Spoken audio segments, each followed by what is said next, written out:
حضرت ابو ہریرہ رضی اللہ عنہ فرماتے ہیں کہ رسول اللہ صلی اللہ علیہ وسلم نے فرمایا کہ نبیوں میں سے ایک نبی نے دشمن کے خلاف جہاد کا ارادہ کیا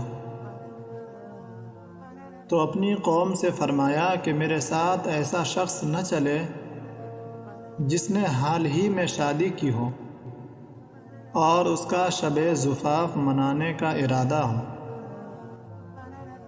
لیکن ابھی تک اس نے اپنی بیوی کے ساتھ شب زفاف نہ منائی ہو،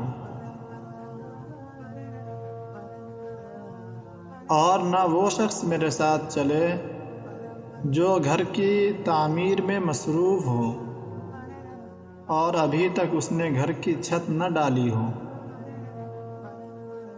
اور اسی طرح ایسا آدمی بھی میرے ساتھ نہ چلے جس نے بکریاں خریدی ہوں یا حاملہ اونٹنیاں خریدی ہوں جس کے جننے کا اسے انتظار ہو۔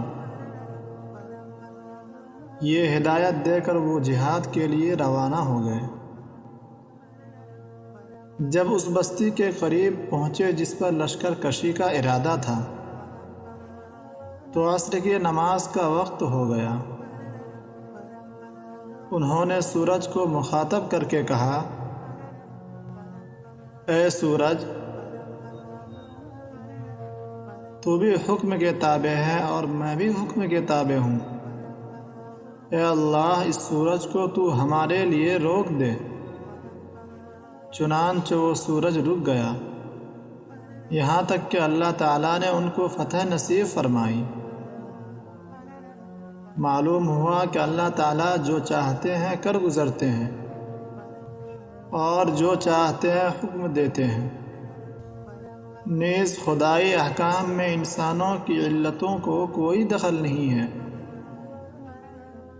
کچھ ایسے احکام بھی شریعت میں ہیں جن کی حقیقت ہماری عقل سے باہر ہے۔